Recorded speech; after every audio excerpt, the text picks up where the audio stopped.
¿Ahí se visualiza, chicos? Sí, profesor, ahí se ve. Sí, profe.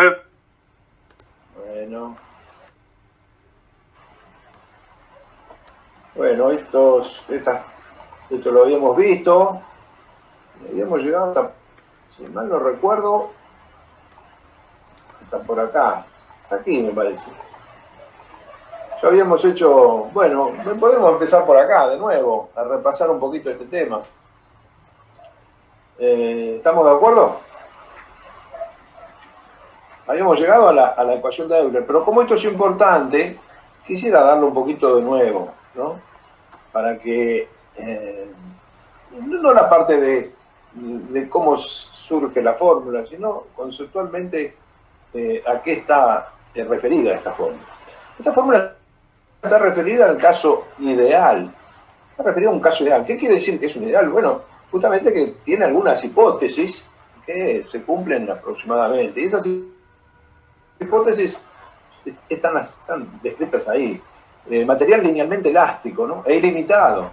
Esto casi es imposible. El material es elástico hasta un determinado punto, pero obviamente después sabemos que pierde esa condición. Y tampoco es ilimitado, el material tiene una resistencia. O sea que esa hipótesis se cumple la primera, se cumple inicialmente, después se deja de cumplir.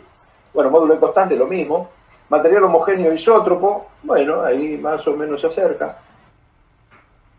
Miembro recto y carga axial, bueno, también esto tiene que ver con, por un lado, son dos cosas distintas. Una cosa es que el miembro de la columna sea perfectamente recta, o sea que no tenga excentricidades, y la otra es que la aplicación de la carga esté en el centro de gravedad, ¿no? Son dos cosas distintas, pero finalmente son las dos hipótesis que se consideran. Extremos teóricos perfectos, es decir, que sean una articulación en este caso, son dos articulaciones en los extremos. Exento de pandeo local, que quiere decir que no pandee localmente, o sea que les recuerdo, esto de cómo verificamos las condiciones del pandeo local, es con las esbelteces de los elementos. Las esbelteces de los elementos.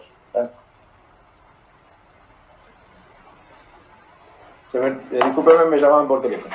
Las esbelteces de los elementos. Si las esbelteces de los elementos son mayores que las límites, tendremos pandeo local. Si las esbelteces son menores, no se da el caso. Es decir, no hay pandeo local. Excepto en tensiones residuales, sabemos que los perfiles tienen tensiones residuales, pero no las consideramos. Bueno, en esas condiciones ideales, lo que se plantea es el equilibrio indiferente. ¿Qué es esto? El equilibrio indiferente, las bolitas esas que ustedes ven ahí. Es que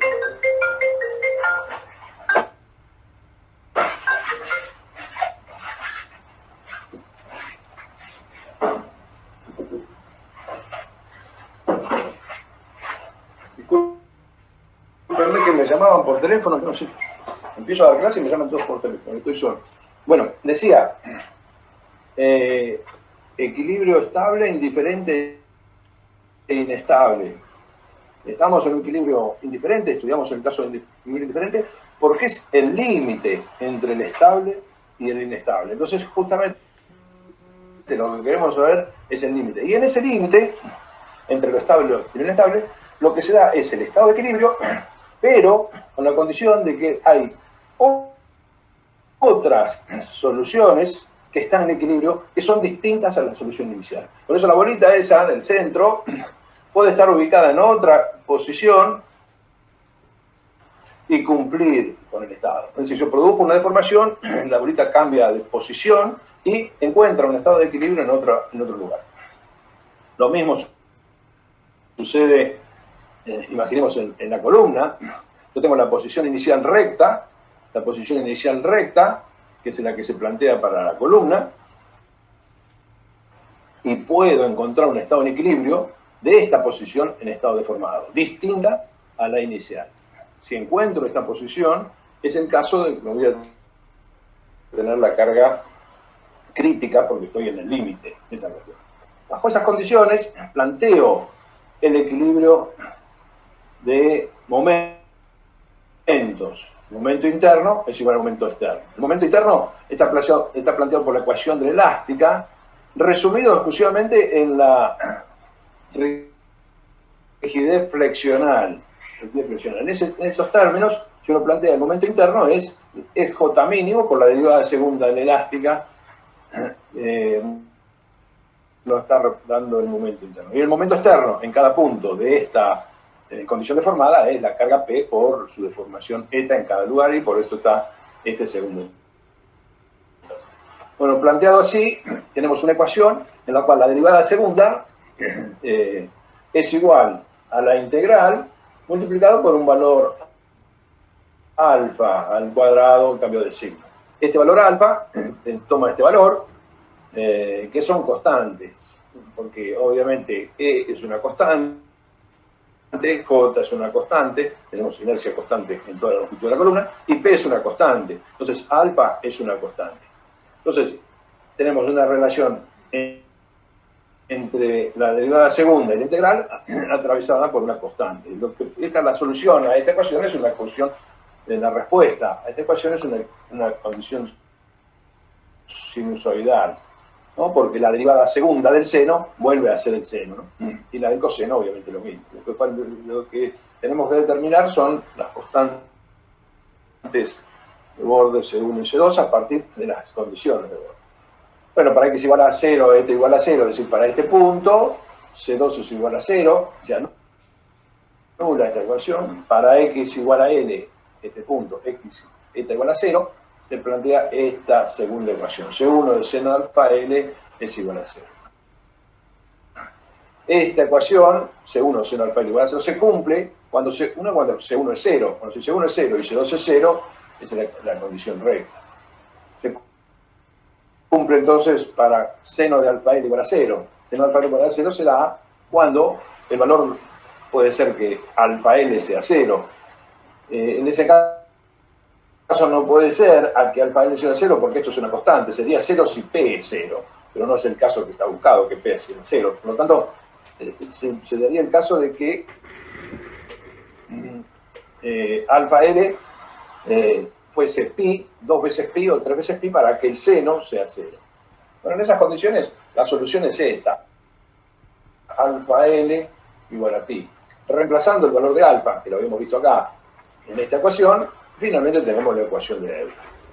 La ecuación de Euler que de alguna forma nos da lo que es la carga crítica de una columna constante, cuadrado E J es una constante, y dividida en el cuadrado. ¿Qué quiere decir? Que la carga del pandeo, veamos esto, no está influenciada por la calidad del material. Está influenciada por la longitud. O sea, las piezas muy largas tienen cargas de pandeo muy chicas. Y entonces acá viene el tema de la esbeltez, ¿no? La relación de J sobre L. La esbeltez, que ahora lo vamos a ver más adelante. Bueno, esta carga, si la trabajamos con valores tensionales, es decir, la dividimos por el área, la carga de Euler la dividimos el área, tendremos estos términos, pi cuadrado, E, J, sobre el área, y sabemos que J, momento de inercia dividido el área, es el radio de giro. Bueno, teniendo el radio de giro, podemos reemplazarlo en radio de giro sobre la longitud dividido el radio de giro, nos da la esbeltez, que es esto que está expresado acá. N es el radio, lambda es igual a N sobre el radio de giro mínimo. Y esta es la esbeltez de la pieza contenida. Obviamente vamos a tener para los perfiles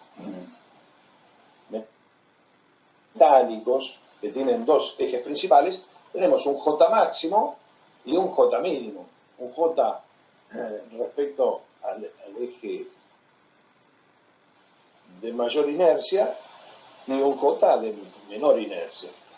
Obviamente se trata de estudiar el caso crítico, que es el de menor inercia, porque es el que inicialmente va a producir el colapso por pandeo. Entonces estamos hablando del EJ mínimo, pero están los dos ejes para verificar las condiciones del pandeo, tanto el eje X como el eje Y. Reitero, lo que ocurre es que el que es determinante es el J mínimo, porque produce el I mínimo produce la esbeltez máxima, y la esbeltez máxima nos da la condición más insegura. La otra cuestión es que habíamos visto que, bueno, las resoluciones pueden ser varias. Habíamos visto acá en el caso anterior, la firmina anterior, que alfa L puede ser pi, o puede ser 2pi, o puede ser 3pi. Bueno, todas esas fórmulas nos dan valores de carga crítica mucho mayores a la carga crítica para el valor de 1, un pi. Y entonces estas soluciones nos representan distintos modos más complejos de elástica, ¿no? Pero obviamente el caso de menor valor de carga crítica, que es el que finalmente rompe, va a ser el caso principal, el caso testigo. Estos se pueden estudiar como casos para investigación de comportamientos en casos ideales. Pero finalmente esta es la tensión de Euler en términos ideales, ¿no? Por eso se llama carga crítica ideal. La otra cuestión que tenemos que ver es que esta carga, habíamos visto que se llegaba cuando se igualaba el momento interno con el momento externo. Si no se iguala, si la carga es menor, imaginemos que la carga sea menor, el momento externo es menor que el momento interno. Y por lo tanto, el equilibrio es estable. Si el equilibrio es estable, no hay deformación, la bolita vuelve a su condición de equilibrio, entonces viene subiendo por esta recta, digamos. La carga menor que la carga crítica. Cuando se llega a la carga crítica, se produce el colapso. Entonces, tenemos una situación estrictamente teórica, pegada a los ejes, en este caso, de ordenadas y abscisas, ¿no? Esta carga va recorriendo sin deformaciones porque no hay excentricidades. Este es el caso teórico, es decir, que la carga vuelve a su posición inicial sin deformación. Y cuando se llega a la carga crítica, puede adoptar unas distintas disposiciones. El caso de la carga inestable se da del equilibrio inestable, se da para una posición hacia arriba, es decir, que puede seguir tomando carga, pero en condiciones inestables. Por eso este punto se lo conoce como punto de bifurcación del estado del equilibrio elástico.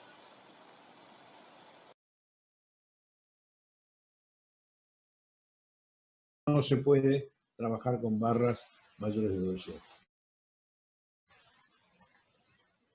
Y acá está un poco la sustancia de lo que fija la norma, ¿no? Habíamos visto que había dos tramos de la curva, la voy a repasar de nuevo, dos tramos de la curva. Aquí, en este gráfico, un tramo elástico y un tramo inelástico, y una esbeltez límite, ¿no? Un tramo de validez del periodo elástico y un tramo de validez del periodo inelástico, y un tramo límite. La norma toma en cuenta estas condiciones y las fija a su modo. Entonces dice, bueno, que la esbeltez límite, después de varias discusiones, es esta que plantea acá. Es decir, que cuando la esbeltez es menor que este valor 471 de raíz de E sobre FI, puse esta fórmula, E32. F crítica, o sea, tensión crítica, es 0,658 de FI sobre FE. FI es la tensión de fluencia, FE la tensión de Euler por FI, ¿no? Entonces, aplique esta fórmula, que es la E32, barras, caso de barras largas, periodo inelástico. Y cuando las esbelteces son mayores al límite, que es este caso, esbelteces mayores al límite, utilicen la fórmula FE, que es F de Euler, y acá define la F de Euler, que era lo que habíamos definido nosotros, pi cuadrado E sobre K por L sobre R al cuadrado, la esbeltez. Esto es la esbeltez.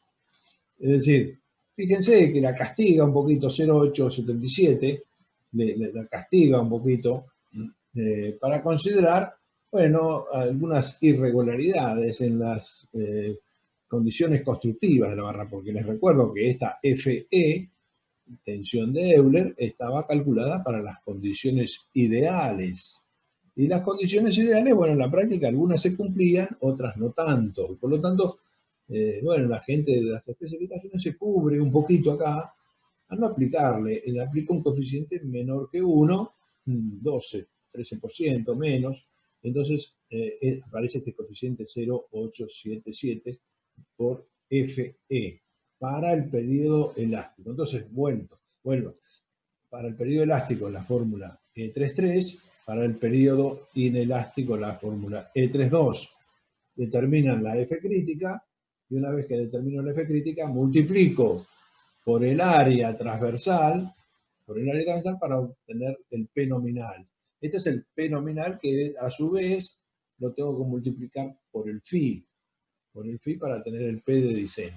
Digamos, y con esto, básicamente tenemos resuelto lo que es toda la gama de esbelteces en barras con elementos no esbeltos, ¿sí? Con elementos que no sufren pandeos locales, ¿no?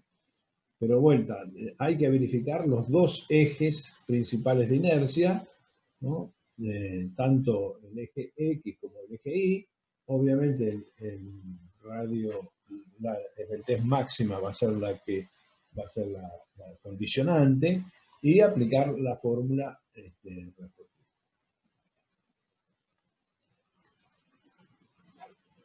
y tenemos para distintos valores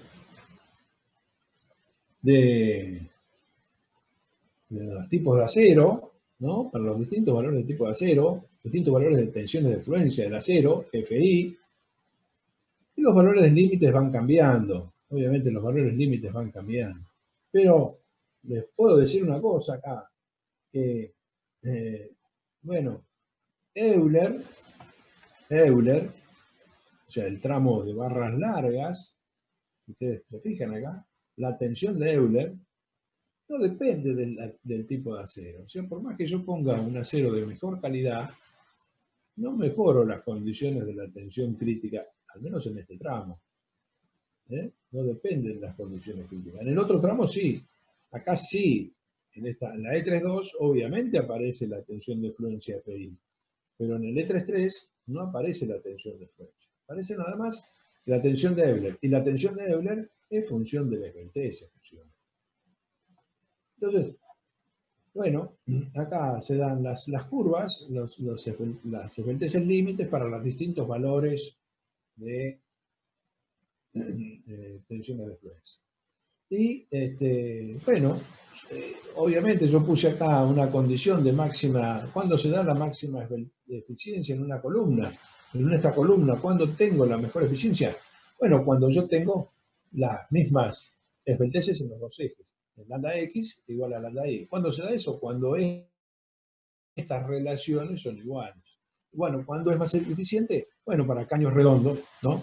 Para tubos redondos en donde las esbelteces son las mismas respecto en ambos ejes. Para facilitarle las cosas, acá el ingeniero Badano ha resuelto estas ecuaciones, las E32 y las E33, ha resuelto y la ha materializado en una tablita. Bueno, para los distintos tipos. Bueno, estábamos en la tablita, en esta tablita que representa nada más y nada menos que las formulitas estas E32 y E33. Digamos, para simplificar, si uno quiere calcularla con la tablita, con esta fórmula, la calcula con esta fórmula, tiene que determinar la esbeltez límite y aplica la fórmula correspondiente. En esta tablita no tiene que calcular nada, simplemente entra por la esbeltez y saca los valores de la tensión crítica. Obviamente, por ahí está hecho esto en escalones de 5, ¿no? De esbeltez. Si cae en el medio hay que interpolar en cada caso, ¿no? Hay que buscar, por ejemplo, acá en el 52, la esbeltez te da 52, hay que interpolar en cada caso, para los distintos tipos de calidades de acero. De acá está de 0 a 100 y acá está de 105 a 200. Entonces está bastante fácil y en vez de calcularlo en este modo. Pero vuelvo a repetir, el que lo quiera calcular con el formato este, lo calcula con ese formato, el que lo quiera calcular con la tablita, lo calcula con la tablita. Pero acá en la tablita se pone en evidencia, ¿no? Cómo es la pérdida de resistencia en la medida que se crece en esbeltez. Fíjense, para barras cortas, la carga de compresión es la carga propia del material, ¿no? 2350, 2500, 3550 para los 036. Y en barras largas, cómo va perdiendo importancia lo que es el material, y finalmente fíjense que para los mismos materiales, para los distintos materiales, la tensión es la misma. La tensión es la misma. Por ejemplo, para este caso de 140 de esbeltez, 883 son los mismos porque no depende de la tensión de fluencia, sino que depende, vuelvo a repetir, de la esbeltez de la pieza. Esto es un poco una simplificación de esta cuestión. Ahora, esta es lo que se conoce como pandeo flexional. La posibilidad del pandeo flexional respecto de dos ejes principales de inercia. Y a veces se lo denomina como P sub X y P sub Y. Bueno, con esto termino la primera parte del módulo de compresión. Si me disculpan un segundito, ahora borro este y comparto aunque sea un pedacito de la segunda parte. No se me vayan, por favor.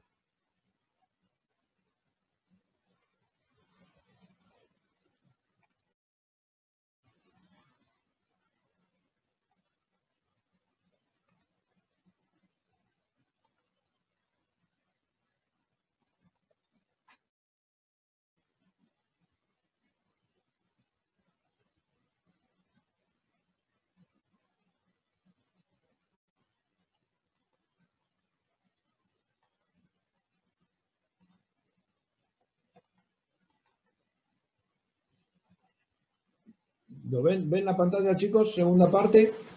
Módulo 4E, segunda parte. Sí, profe. Bueno, vamos a ver dos o tres filminas nomás, así que no se preocupen. Bueno, les recuerdo las mismas filminas anteriores, las principales. Esta filmina es repetitiva de la anterior. Las condiciones de la curva, esta curva la tienen que saber, o si no saber, el que no sabe esta curva no aprueba la materia, obviamente es elemental, pero hay que saberla. Hay dos tramos, pandeo elástico, pandeo inelástico, y la relación entre las esbelteces en el campo lineal y en el campo no lineal, ¿no? Y las dos fórmulas, la E33 y la E32, válido todo esto para lo que es el pandeo flexional, es decir, la posibilidad de la barra de pandear respecto a los ejes principales de inercia, el eje X y el eje Y. Bien. Ahora, hay un tercer tipo de posibilidad de pandeo, según el tipo de sección que estamos analizando, que puede ser el pandeo torsional. El pandeo torsional es el giro de eso, que producto de una carga vertical, la pieza se torsiona. ¿En qué condiciones se puede dar? Es una condición bastante rara que se dé este pandeo torsional. Pero puede darse en aquellas secciones que son débiles torsionalmente. ¿Cuáles son las secciones débiles torsionalmente. En principio, las secciones abiertas son débiles y las secciones de elementos delgados. Secciones abiertas y de elementos delgados tienen baja capacidad torsional y son susceptibles, en algunos de los casos, a tener raíces críticas respecto a las condiciones flexionales. Puede ser que pandeen torsionalmente, es decir, que la carga de pandeo torsional sea menor que la de pandeo flexional. Vuelvo a repetir, serán muy pocos casos y pocos casos extremos. En ángulos, ¿no? En ángulos de chapas finas, de elementos de espesores finos, la tensión, la capacidad torsional es relativamente baja y se puede dar que se produzca el pandeo torsional. ¿Me disculpan un segundito?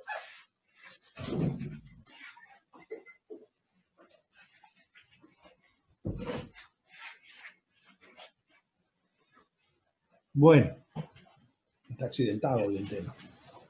Bien, esto es ahora, ¿cómo obtengo la raíz torsional si es la que la hubiera? Bueno, a partir de una fórmula que se propone acá. De la misma fórmula. F crítica por A sub G es la resistencia torsional y se obtiene la condición torsional calculando este nuevo valor de la tensión de Euler, donde la tensión de Euler vale para piezas de comportamiento torsional de dos valores. Ustedes tienen acá un primer término en el que expresa el pandeo no uniforme, es decir, el pandeo en el cual hay alabeo de la sección y por eso aparece el coeficiente de alabeo. Y un segundo tipo de pandeo, que es el pandeo uniforme de Saint-Venant, en el cual las tensiones se supone son planas después de producida la deformación. Estas dos términos de la ecuación integran la tensión de Euler. Bueno, para los distintos casos en los cuales hay más simetría respecto a un eje o menos simetría respecto a un eje, valen estas condiciones de determinación de la tensión de Euler. Determinada la tensión de Euler, se pueden determinar las raíces de la ecuación, el Fx, el Fe, y estas son las dos flexionales, el pandeo de flexional respecto a X, el pandeo flexional respecto a Y y el pandeo torsional. ¿Sí? Uno aplica estas condiciones, esta tensión de Euler es la que, ingresado en esta última expresión, la E33, nos da la carga crítica. Nos da la carga crítica en condiciones de pandeo ideal. Entonces yo primero calculo la tensión de Euler para el caso de torsión. Una vez que determino F de Euler, voy a la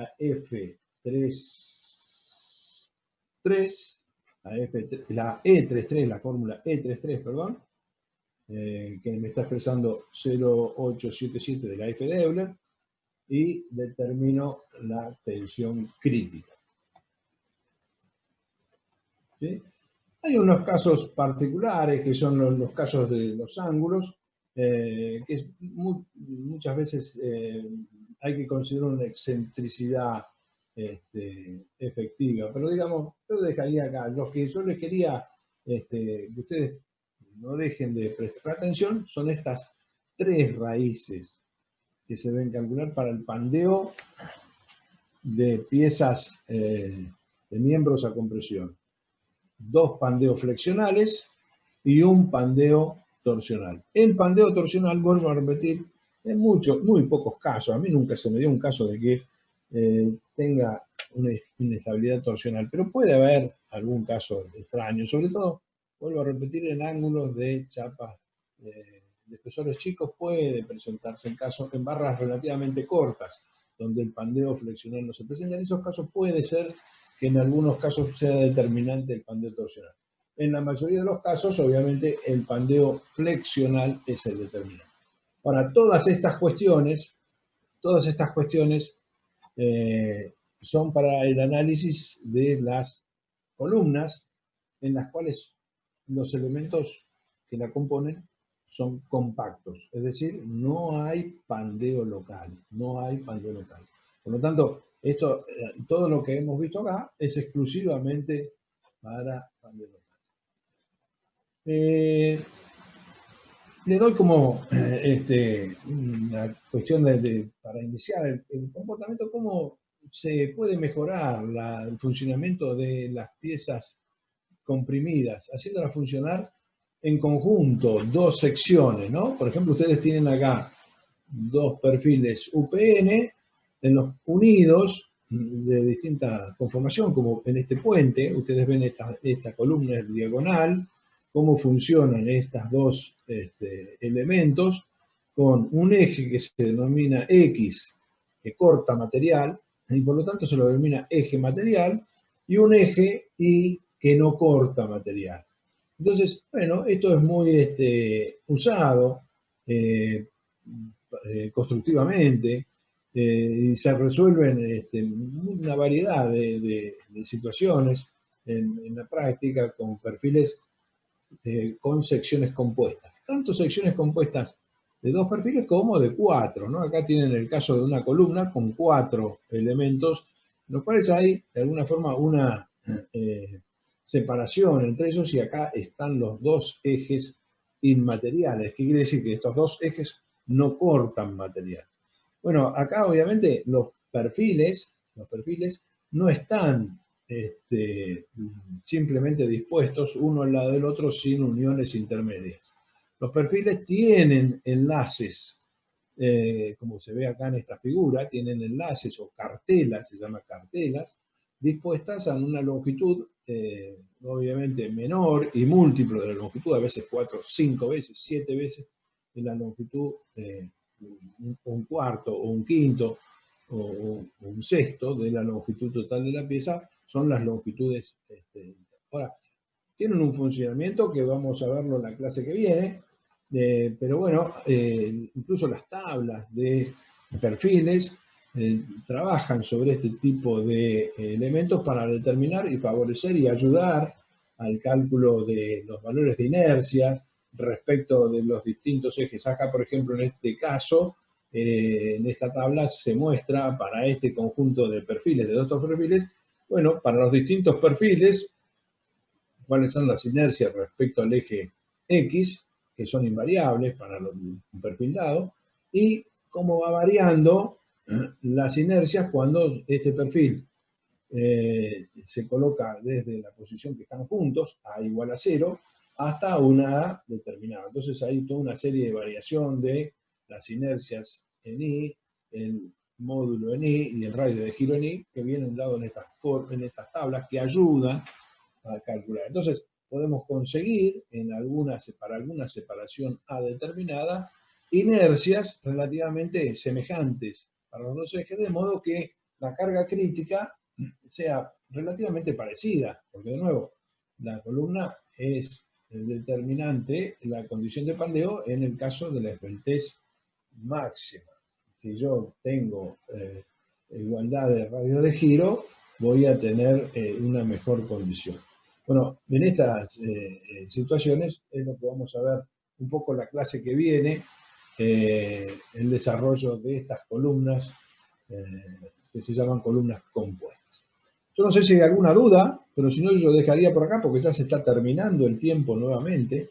Entonces dejaría por acá y contestaría las preguntas que ustedes quieran hacer y pasamos a la clase que viene. Si es que hay preguntas, chicos. ¿Escucho? No, hay que practicar. Hay que hacer algunas prácticas. Fernando. Sí, por ahí ejemplos o algo. Yo sé que el CIRSOC tiene algunos ejemplos para Sí, ir viendo, bueno, además del trabajo hay práctico. unos ejemplos. Sí, seguramente ahora Fernando les va a dar algunos ejemplos para que ustedes, bueno, se vayan familiarizando con estas Bien. tablitas y con estas resoluciones. Así que, bueno, yo le doy la parte obviamente teórica, ¿no? De lo que es las bases de cálculo y cómo sale. Ahora, después, obviamente, en la parte práctica se ve ejemplos y ahí lo dejo a Fernando, ¿no? ¿No, Fernando? ¿O se fue, che? No está más, Fernando. Bueno, mañana los verá Fernando en la clase Bien. de la práctica. Bueno, chicos, si no hay más preguntas, nos veremos el miércoles que viene. Muy bien, profesor. Bueno, profe, Bueno, hasta les luego. mando para verificar las condiciones del pandeo, tanto el eje X como el eje Y. Reitero, nos ocurre que el que es determinante es el J mínimo porque produce el I mínimo produce la esbeltez máxima y la esbeltez máxima nos da la condición más insegura. La otra cuestión es que habíamos visto que, bueno, las resoluciones pueden ser varias. Habíamos visto acá en el caso anterior, la filmina anterior, que alfa L puede ser pi, o puede ser 2pi, o puede ser 3pi. Bueno, todas esas fórmulas nos dan valores de carga crítica mucho mayores a la carga crítica para el valor de 1, un pi. Y entonces estas soluciones nos representan distintos modos más complejos de elástica, ¿no? Pero obviamente el caso de menor valor de carga crítica que es el que finalmente rompe, va a ser el caso principal, el caso testigo. Estas se pueden estudiar como casos para investigación de comportamientos en el caso ideales. Pero finalmente esta es la tensión de Euler en términos ideales. Por eso se llama carga crítica ideal. La otra cuestión que tenemos que ver es que esta carga, habíamos visto que se llegaba cuando se igualaba el momento interno con el momento externo. Si no se iguala, si la carga es menor, imaginemos que la carga sea menor, la carga es menor, el momento externo es menor que el momento interno y por lo tanto el equilibrio es estable. Si el equilibrio es estable, no hay deformación, la bolita vuelve a su condición de equilibrio, entonces viene subiendo por esta recta, digamos. La carga menor que la carga crítica. Cuando se llega a la carga crítica se produce el colapso. Se produce el colapso. Entonces tenemos una situación estrictamente teórica, pegada a los ejes, en este caso, de ordenadas y abscisas, ¿no? Esta carga va a venir recorriendo sin deformaciones porque no hay excentricidades. Este es el caso teórico, es decir, que la carga vuelve a su posición inicial sin deformación. Y cuando se llega a la carga crítica, puede adoptar unas distintas disposiciones. El caso de la carga inestable se da para, del equilibrio inestable, se da para una posición hacia arriba, es decir, que puede seguir tomando carga, pero en condiciones inestables. Por eso este punto se lo conoce como punto de bifurcación del estado del equilibrio elástico. Un análisis similar, un poquito más complejo, se puede hacer para este caso, ¿no? Para este caso, para un caso ya no articulado, sino empotrado libre. Y con una excentricidad para ir perdiendo algunas de las hipótesis que habíamos fijado. Nosotros habíamos fijado que no había excentricidades, pero bueno, provoquemos esta excentricidad, que a veces puede ser real, puede ser una excentricidad real, de que la pieza tenga esa excentricidad, y otras veces, de alguna forma, una excentricidad inevitable. ¿Qué quiere decir excentricidad inevitable? Bueno, aquellas que la tolerancia de fabricación le da justamente al fabricante, como para decir, bueno, hasta una tolerancia es admitir esta barra. Y esa es la que vamos a encontrar permanentemente en la práctica, porque no tenemos barras ideales, tenemos barras reales. Entonces la excentricidad, las excentricidades inevitables están siempre. Pero veamos cómo se comporta una columna con una excentricidad real o inevitable, cualquiera sean los casos. Bueno, finalmente la pieza, la columna, se va a deformar con una deformación máxima en su extremo, F, y a lo largo de su desarrollo va a tener una deformación eta. Este es el eje eta, este es el eje X. Entonces, bueno, a lo largo de su desarrollo va a tener mayores momentos, se va a incrementar el momento, porque la deformación produce en el momento, primero, para la condición sin deformación, un momento P por E. P por E. En cambio, en segundo orden, es decir, considerando la deformación de la pieza, el momento en este punto O va a ser P por E más F. Es decir, acá hay un incremento en el momento de segundo orden, que obviamente las nuevas normas nos exigen que los tengamos en cuenta a estos tipos de condiciones. Entonces, para este nuevo análisis de esta configuración, planteemos en las hipótesis respecto a las cargas. Solicitación de flexión recta, es decir, que no hay cuestiones oblicuas, ¿no? Plano de solicitación coincidente con el eje principal de inercia, deformación en el plano de solicitación y empotramiento teórico perfecto. En esas condiciones planteamos la misma condición de equilibrio, que el momento interno es igual al momento externo.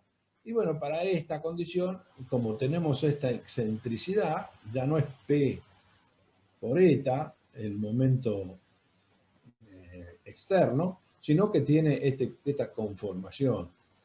P por eta menos E menos F, ¿no? Y así podemos resolver en cualquier punto cuál es el momento externo. Bueno, aplicando las mismas condiciones que habíamos visto para el caso anterior, es decir, la integral del formato sinusoidal, ya con la adición de unas constantes, E más F, tenemos para las condiciones de borde, de nuevo, determinar los valores de C1 y C2, y tenemos, bueno, nuevamente que la elástica tiene este formato, y para los extremos tenemos que la condición de la elástica queda expresada de esta forma. Eta igual a E por secante de alfa L, 1 menos coseno de alfa L. Que finalmente cuando coseno de alfa L tiende a 0, eta tiende a infinito y por lo tanto la flecha tiende a infinito. Cuando planteamos para alfa L cuál es el caso de condición 0, vamos a ver que alfa L se hace 0 cuando es pi sobre 2 o 3 medios de pi o 5 medios de pi, etcétera, etcétera, etcétera. Y para eso, planteando la fórmula, bueno, la carga crítica nos queda expresada en este formato. Pi cuadrado J mínima dividido 4L cuadrado. Ahora, si comparamos esta fórmula con la anterior, acá hay una diferencia de este 4, ¿no? Hay una diferencia de este 4. Ahora, ¿producto de qué es esta diferencia de este 4? La carga crítica es la misma, pero este 4 varía porque varía la configuración. Nosotros tenemos un caso empotrado libre. Empotrado libre. Sí, discúlpenme. Empotrado libre. La otra configuración que habíamos analizado sin este valor de 4 era articulado. Y lo podemos, pero si nosotros planteamos la idealización de que esto fuese una longitud del doble, que sería el caso de articulado en el extremo, el valor de P sub K sería lo mismo. Es decir, que la carga crítica no varía por que haya una excentricidad, tanto sea inevitable como una excentricidad formal. La carga crítica es la misma. Ahora, ¿qué es lo que ocurre? Ocurre que ya la condición de traspaso o la historia de la carga de deformaciones en la barra ya no es como habíamos visto en el caso anterior, en el cual para una deformación menor a la carga crítica no había deformación. Ahora sí hay deformación. Ahora sí hay deformación. Y está expresada acá. En función de que la excentricidad sea más grande, la deformación va a ser mayor. Y acá tienen estas suertes de curvas en las cuales, función de las distintas excentricidades, se va aproximando al caso ideal que habíamos visto inicialmente, que venía por esta eje, y después terminaba para el caso de E sobre N igual a 0, es decir, excentricidad 0, tenemos el caso extremo. En la medida que aumentamos progresivamente las excentricidades, vamos a tener este caso. ¿Qué es esta condición? ¿Qué nos dice esto? Que finalmente el pandeo se cumple para la misma carga, pero la historia de la carga es un poco distinta. La historia de la carga es un poco distinta. Entonces, el caso de la carga de Euler nos está representando un valor máximo de la carga crítica. En términos de resistencia, bueno, lo podemos poner, lo que habíamos visto, P por E, como momento primer orden, y el momento segundo orden, P por E más F. P por E más F, es decir, considero la deformación máxima en el punto O, por eso tengo F.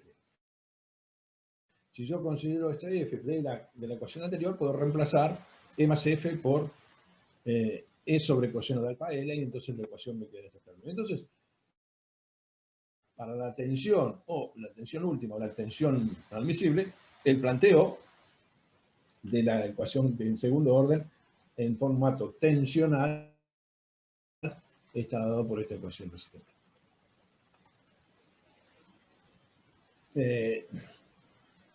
Bueno, nuevamente el momento de segundo orden es P, E más F, que este es el momento en segundo orden. Entonces,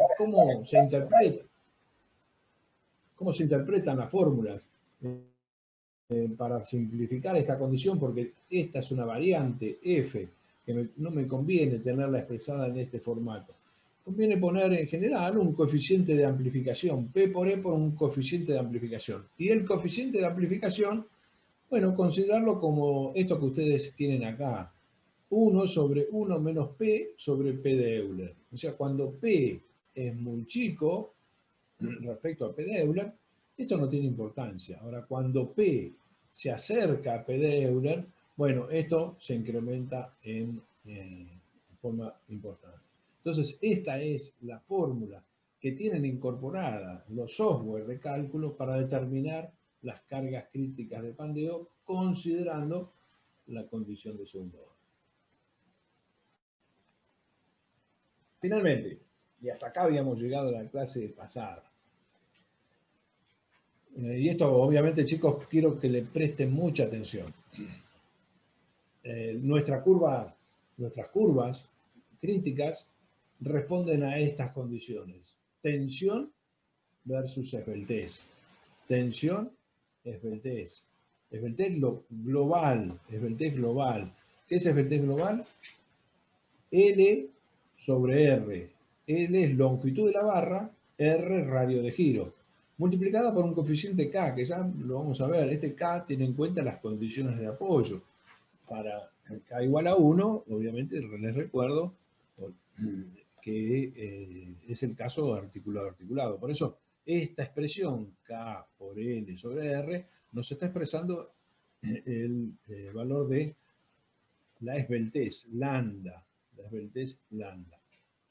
Repito, K, condición de apoyo, L, longitud real de la barra, R, radio de giro. Acá habría que considerar dos radios de giro. Un radio de giro respecto a X y un radio de giro respecto al eje Y, los ejes principales de inercia de la pieza. Obviamente siempre hay una esbeltez crítica o máxima, que es la determinante, que es el radio mínimo. El radio mínimo nos va a dar la condición de equilibrio, pero puede haber algunas diferencias en relaciones a longitudes respecto a un eje distintas que respecto a otro eje. Entonces hay una relación de lambda X o lambda Y.